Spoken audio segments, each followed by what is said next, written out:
สบายดีเด้อทุกคนเซสบายดี Hello, lost friend. you say สบายดีสบายดี Spidey. นี่ฮาว Like this? yeah สบายดี Spidey. สบายดีเด้อทุกคนวันนี้ก็เจอหมู่ my new friend here Stanis where we go Where we go? Yeah. Night market. วันนี้พวกเขาสิย่างไปตลาดกลางคืนทุกคนอันนี้อยู่กับwhat's your name again Jason. Jason Yep. Jason ชื่อ Jason เนาะ Yes, let's go. It's a little dangerous traffic. Okay. We will go here or go that way? Okay. Maybe that way. Yeah. More say because across the road เอาข้ามทางก่อนทุกคนข้ามไปพี่จะมีอันนั้นเนาะเพราะว่ากบก็นั่งกินเบียร์คนเดียวแล้วเบิ่งวิวโคตรงามเลยอยู่ในโฮสเทลนะเดี๋ยวสิขึ้นรูปให้ทุกคนเบิ่ง This one is like the night view the hostel Oh, that view. Yeah. Yeah, nice view. You can see the river, the building. แบบจะเห็นตึกเนาะงามเลยคุ้มค่าคืนละ$5 You know like when I go to Siem Reap, Yeah. I stay the same Oh, name. One the day. Yeah, One the day. That is my friend recommend this. Yeah, it's good. Yeah. It's good. เพราะว่ากบไปเสียมเรียบหันกับพักอยู่นี่แหละ One day เนี่ยซื้อเดียวกันเลย แต่อันนี้อยู่พนมเปญทุกคนนะวิวโคตรดีคืนละ$5คือกัน$5หรือว่า$6นี่แหละนี่เขาจะย่างเป็นไนท์มาร์เก็ตอยู่เสียมเรียบ I said like in Siem Reap I met the Chinese and Phnom Penh here I met you Chinese Oh, yeah. A lot of Chinese and Yeah ก็ว่าอยู่เสียมเรียบก็เจอคนจีนมานี่ก็เจอคนจีนเราเป็นคนจีนนะครับเราก็ว่าคนจีนนี่อยู่ทุกวันเลย Chinese everywhere ไปกันแบบมันเป็นแม่น้ำนะทุกคนถือว่าโอเคได้นี่มันเป็นน้ำอยู่นี่ฝั่งพวกก็จะเป็นตึกสูงๆถือว่าคักเลยเด้เป็นตึกเฮามาเห็นบ้านเมืองเขาเจ้านี่สำหรับกบเด้อทุกคนกบว่าเจริญกว่าลาวเพราะเห็นตึกหลายกว่าลาว Here like I can see the tall building more than Lao a lot of tall building here Yeah, I recommend you go to China. China is like that's a lot It's more higher. Yeah ก็ว่าอยู่นี่มันตึกสูงก่อนอยู่ลาวเนาะแล้วเราก็ว่าเจ้าน่าจะไปจีนเพราะว่าอยู่จีนแห่งสูง Yeah in Singapore very high Yeah. In China yeah in Taiwan too in Taiwan very high อยู่ไต้หวันอยู่จีนกันสูงฝั่งนั้นก็จะเป็นบาร์ That way is the bar a lot of bar there มีบาร์เต็มเลย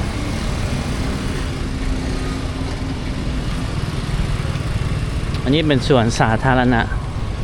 ฝั่งกรมฮ้อนเห็นว่าสิมาแลนด์อยู่ทุกคนแต่ว่าฝนตกโอเคนะ Cambodian premium beer Oh you look at that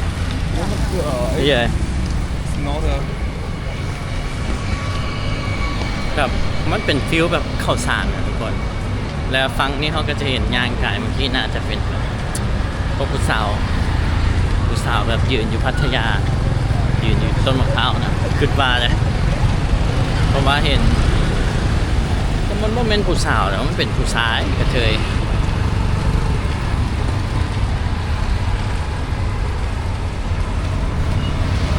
You know like when I see Chinese I miss my friend three of them I miss them Yeah because like I always say Sao Ni Ma to the man that guy that I saw you That is bad word. Yeah that bad word because like he always like yeah and I say like Sao Ni Yeah เพราะว่ากบหันว่าก็มันคือทอดหมู่คนจีนเพราะว่า2คนเนาะทุกคนกินกับมันย่างเพราะหมอย่างกวนตีนนะแล้วมาเจอหมู่คนจีนใหม่คือทอดเขาคือทอดคำว่าดาบย่าง You know like me Uh-huh. me and that guy Yeah. always like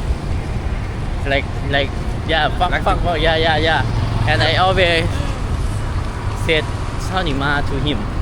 and he always fuck your mother Who told you this? Who told you this? oh my Lao friend Your Lao friend told you that. yeah กบจะมักเว้าอันเช้านี้มาก็คือแบบสิแมงเอ้ยกับหมอย่างหมอจีนหมอนะแล้วอันนี้ก็ถามว่าใครสอนเจ้าหมู่คนลาวสอน yeah my Lao friend where's the night market maybe here or there Oh, landmark. Oh. Super rich car. oh yeah McLaren. McLaren โอ้เจอซูเปอร์คาร์ทุกคน Fucking rich. yeah it's very rich McLaren yeah McLaren เจอ McLaren ทุกคนอยู่กัมพูชาคนกัมพูชาขี่รถสปอร์ตหลายนะvery rich McLaren yeah McLaren no way Maserati. Here this one this Yeah. car Maserati in China. Maserati yeah that guy McLaren oh เจียรวยจัดเลยครับขี่McLarenอยู่ลาวก็มีเนาะแต่ว่าบ่สู้เห็นอาจจะเป็นน้ำเฮาบ่ได้สู้อยู่อย่างนะที่บอกเห็นเขาจะทายoh that's the temple Yeah, temple. Maybe that market is near here. near here Yeah. okay อันนี้ห้องน้ำสาธารณะอาจจะเสียเงินประมาณ 2,000 บ่ใช่กับ 1,000 นี่แหละคิดว่านะโอ้บ้านเมืองเขาเจริญวัดคล้ายๆกับวัดไทยเลยแบบ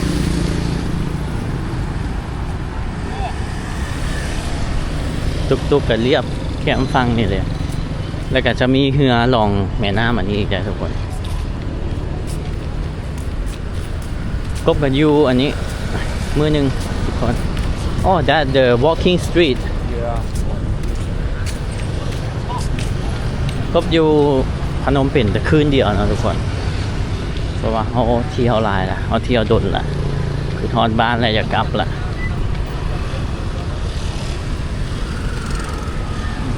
โอ้อันนั้นตึกสูงๆคนไกลๆเลย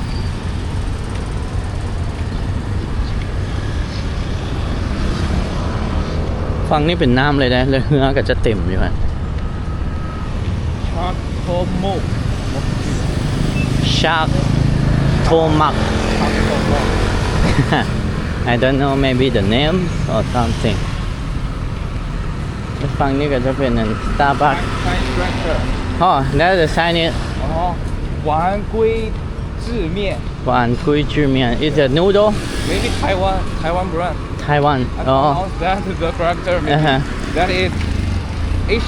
Asian Chinese character. oh Asian Chinese breakfast Yeah, it's from Taiwan. หมอเจออันนั้นเวลาเป็นมาจากไต้หวันทุกคน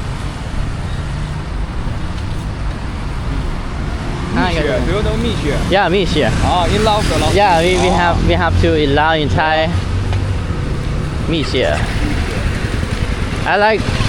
mee sia. Yeah, I like mixture also. Yeah, it's cheap. Yes. Yeah, it's cheap. And delicious. Yeah, and yeah, delicious. mee sia ตัวชานมทุกคนอยู่ลาวก็มีเนาะมันแซ่บแล้วก็มันถูกmee sia สีแดง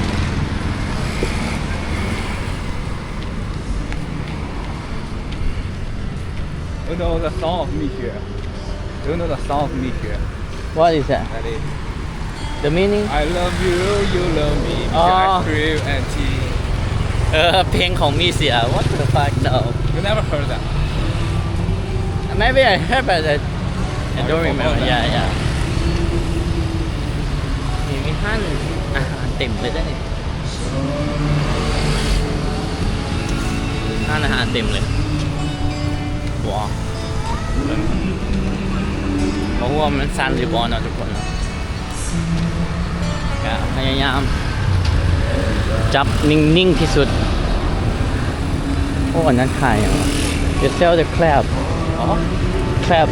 and the snail the small snail ขายกุ้งขายปูทุกคน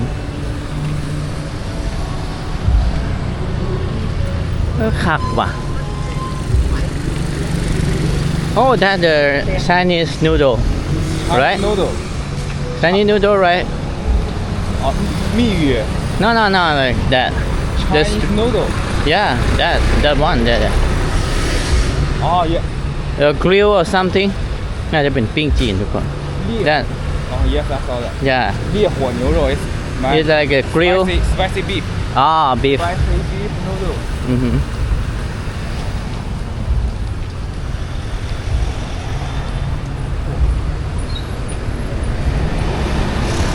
เมื่อกี้ฝนตกเนาะทุกคนก็ไปนั่งกินเบียร์อยู่โฮสเทลไปใส่บ่ได้เนี่ยฝนเช้าแล้วก็ออกมาเลาะ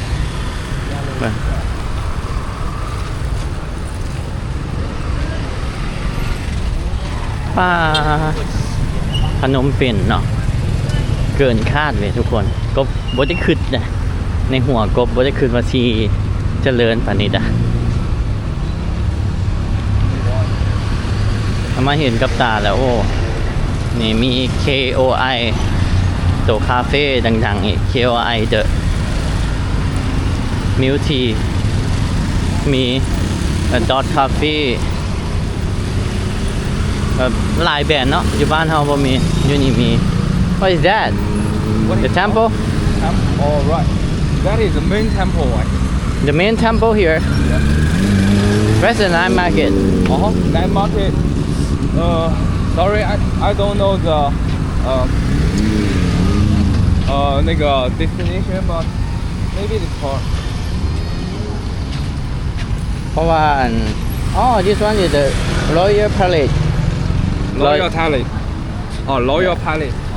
อันนี้เป็นมองกษัตริย์อยู่ทุกคนนี่อยู่นี่เลยแต่อันนี้เป็นพาร์คเนาะอันนั้นเป็น Royal Palace ก็คือบอนที่กษัตริย์เพิ่นอยู่แหละgo Yeah. this way Just head around. yeah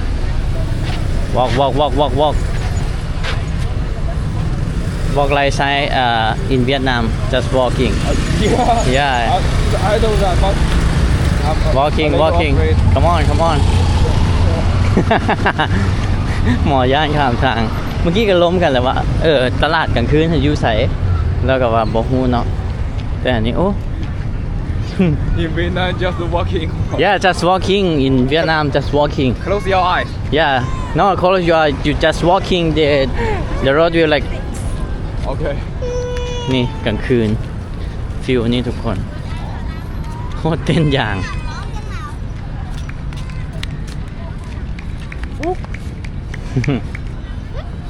Okay. เต้นอย่างตายแล้ว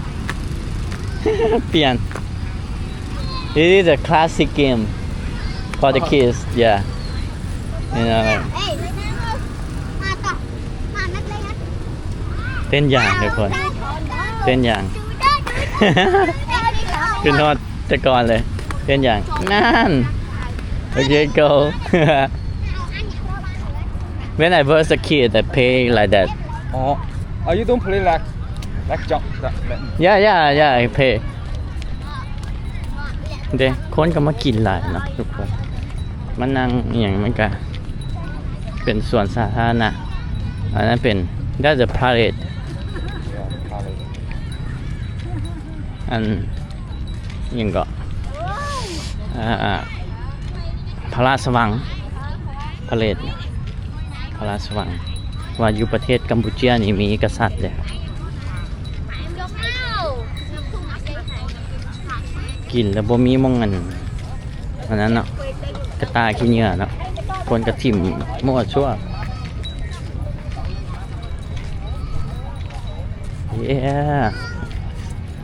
แต่ว่าไปกะคล้ายๆลาวไทยเนาะทุกคนเนาะแบบตึกสร้างแบบ3ประเทศนี่ก็ว่าคือกันเลยงามเลยงามแต่ว่าอันนี้จะมีแบบผสมฮินดูเนาะจะมีโตสิงโตมีอย่างเข้ามา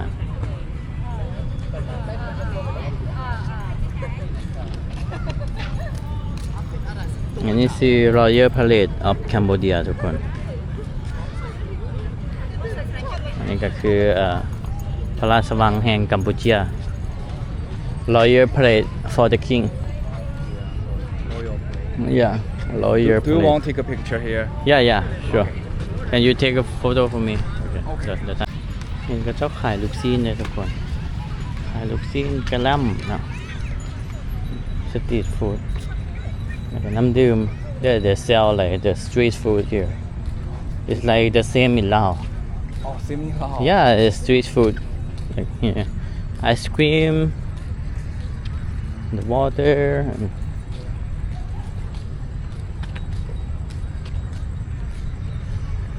oh that's the building It's a The- brand maybe. ตึกสูงหลายเลยทุกคนฝั่งนี้เห็นตึกสูงหลาย World Bridge. what is that World Bridge. Wash Beach No. no Oxley World Bridge. Ver Beach ออกซเลย์ขวา Bridge. เวอร์กับโลก Beach กับขวาหรือว่าสะพานโลก Where's the night market Night market maybe that close. there okay go I don't know the you can search you can look at the map okay.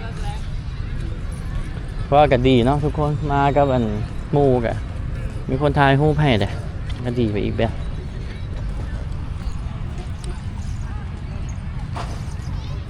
เจริญกว่าบ้านเฮา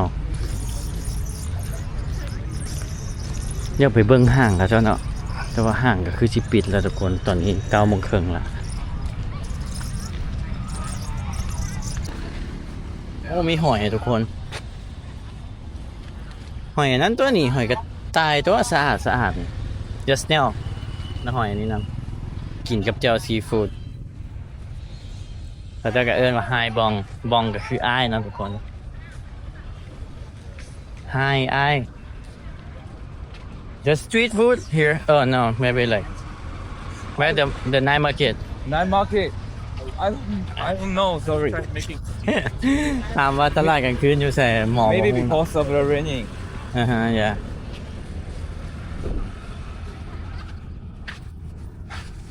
yeah the street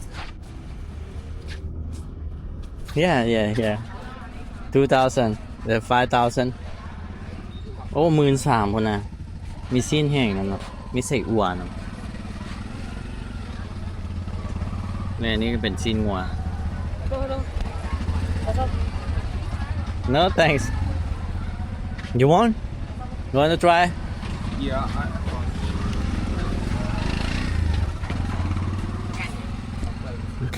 ตัวเครียดขายคือบ้านเฮาเลย In Laos, you eat this. Yeah, I need to try. In Laos we eat it. It'sตะกะแตน ภาษาอังกฤษว่าหยัง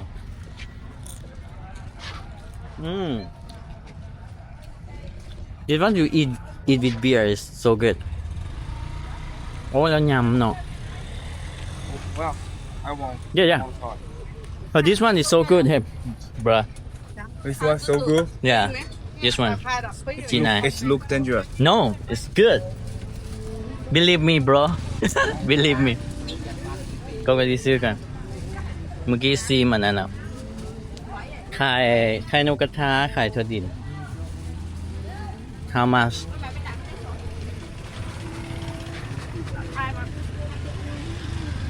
โอ้มีการยำเด้ทุกคนแล้วก็เจ้าเปิดเพลงเนาะ มีการยำได้นี่มีนกยำเนี่ยนกไงฮะ spider wait. is this 3,000 เฮ้ย ตัวแมงมุม It's okay Ê, mà chưa họ tả lấy hả? Lia con tập bay quan ban à? I want only one Nếu mà bông mớn phí nó không phải quá nó lục lấy con lấy ở mặt hai tay This one 20,000 dear. This one 110 and 8,000. 8,000 Yes. one car Yeah, 110 is 8,000 one can 8,000 yeah. so it mean like $2 expensive one I don't know not expensive โอ้จานละ$2ทุกคนจานละ60 yeah we can share this one is like 8,000 right we can share 8,000 8,000 yeah one can 8,000$2ทุกคนเดี๋ยวที่แชร์กันแชร์กับกินอันที่รอแล้วนะทุกคนวันนี้ก็ชี้พากันย่างรออันนี้คล้ายๆฮินดูเลยอันนี้เป็นวัดเนี่ยทุกคนบนกำแพงวัดครับเราคือฮินดูเลยแบบสลักอีหยังต่างๆเนาะคล้ายๆฮินดูเลยย่างเมื่อกี้นี่ก็จะเห็นรถหรูหลายทุกคนรถแบบแบนแพงๆสิหลายเลย This car This car Chinese brand yeah it's like future car yeah it's future EV car right yeah future EV car Xpeng in China Xpeng in China is Xiaopeng เสี่ยวเพิง yeah เสี่ยวเพิง CEO's name Xiaopeng เสี่ยวเพิงรถเสี่ยวเพิง 何小鹏 Huh? his full The full name is full name is 何小鹏 何小鹏 yeah นี่ประตูวัดเดี๋ยวทำปุ๊บเบิ่งเขาเจ้าออกแบบแบบเป็นพระพุทธรูปแบบเป็นองค์แบบฮินดูนะทุกคนจะต่างจากบ้านเฮาเนาะนั่นก็มีรูปหลวงพ่อ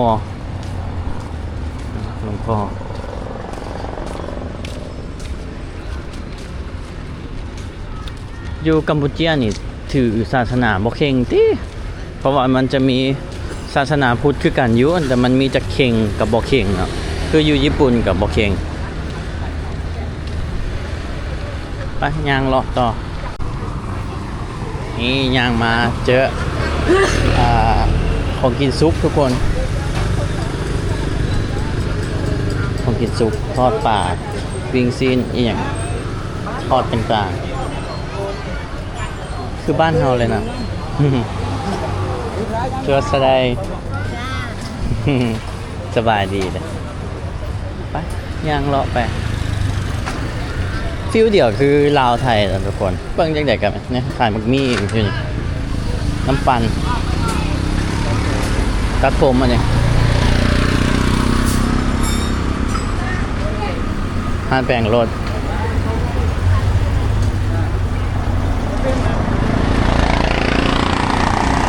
แล้วแรกนี่รู้สึกว่ามันเถื่อนๆเนาะทุกคนมันแบบดักๆมีแต่คนแบบโลโก้นะมีแต่คนท้องถิ่นเคสโทรศัพท์ everything is from China yeah from China that's it จีลูกซีนตำมะคุงเป็นล้อจังซี่จะเห็นหลายเลย3ล้อก็ยังมีอยู่เอาคนจีบนี่เป็นเมืองเก่าบ่จักเนาะทุกคนเนาะก็บ่ฮู้ข้อมูลเด้อทุกคนขอโทษขออภัยนำเนาะ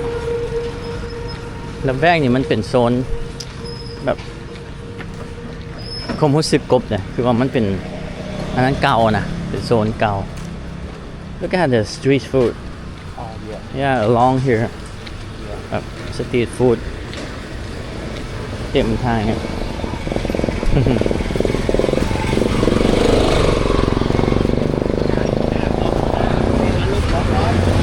ฝั่งนั้นก็จะขายพวกขนม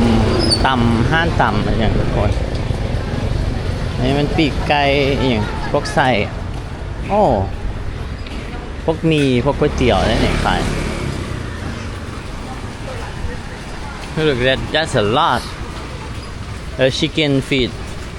chicken Yeah, chicken feet. Oh, chicken feet.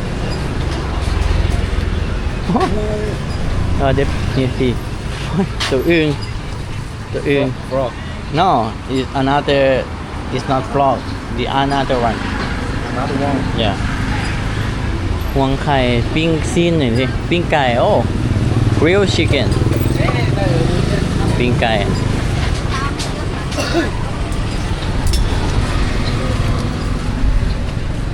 เป็ดหมูกรอบปิ้งไก่ปิ้งเป็ดอันนี้ปิ้งไก่คล้ายๆกับบ้านเฮาเลยทุกคน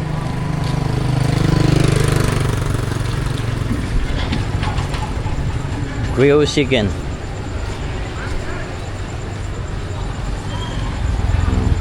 ปิ้งอยู่หั่นเด้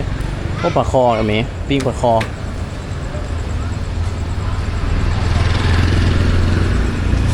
ข้าวแรงก็จะบ่ทันกินนะทุกคนเลาะเบิ่งอันนี้ก่อนพาทุกคนเลาะแล้วแบกนี่รู้สึกว่ามันเก่าๆเลยติดหลายห้าเลยนะปิ้งไก่นี่เท่าไหร่วะเขียนเป็นภาษานั้นเนาะ How much? 50,000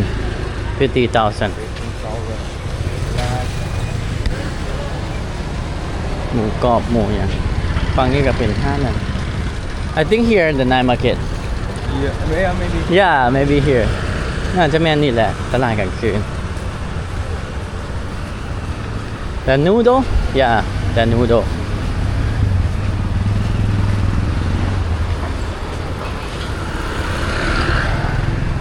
Misia Uh-huh. Yeah that's Misia again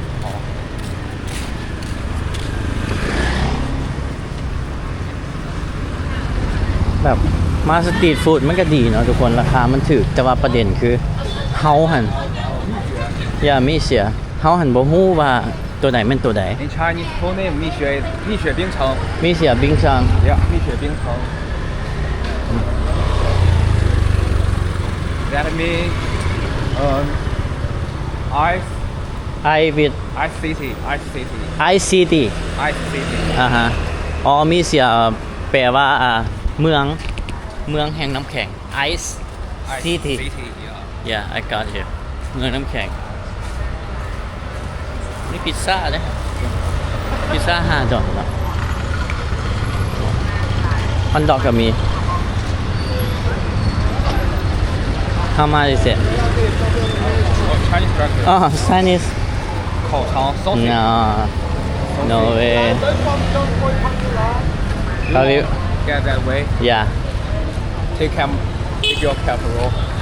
Yeah. Okay. เพราะว่าถ่ายบ่ได้ทุกคนเพราะว่าเขาเสียนะประมาณนี้เนาะนี่ห้านผู้สาวเต็มเลยนะฟิวพัทยา ทุกคนเมื่อกี้กบยางกายก็คือมีผู้หญิงมานั่งทั้งหน้าบักหลายยังอยู่โซฟาแล้วก็เอิ้น hello เอิ้นแบบน่าจะขายบริการบ่เฮ้ยจะหลอนเลย hello เลยอันนี้ก็ no แบบโอ้มันโหดกว่าพัทยาเลยทุกคนนี่ไลฟ์แบนด์ว่าผู้หญิงนั่งแบ We บ will get your candy. Maybe. yeah Get your all of your money. yeah I guess you แบบว่าคนนั่งแบบเต็มเลยเลยค่ะ hello เชี่ยเปิดโลกได้นี่ This is like my news I just know that the girl sitting on the sofa and say hi to you like hello yeah wow แบบเป็นตาย่านเลยทุกคนรู้สึกแบบไม่อยากยังไงเนาะเอากับบได้ทายเบิ่งแหละนี่ก็พากันย่างมาต่อจะกระเทยกันหลายละอยู่นี่กระเทยหลายเพราะคันว่าปล่อยเป็ดนี่แห้งสิซ้ำได้บ่กินส้มบ่ยันเจ็บท้องยาหลายเลยเอาบ่ทายล่ะทุกคนตอนนี้ก็กลับมามองพักเนาะเดี๋ยวที่โชว์ให้ทุกคนเบิ่งมองพักแบบวิวโคตรดีมีสระลอยน้ำขึ้นละ 5-6 ดอกก่อนเลยสระลอยน้ำอยู่นี่อันนี้เป็นรูฟท็อปก็คือชั้นดาดฟ้า เราจะเห็นวิวเมืองเนาะ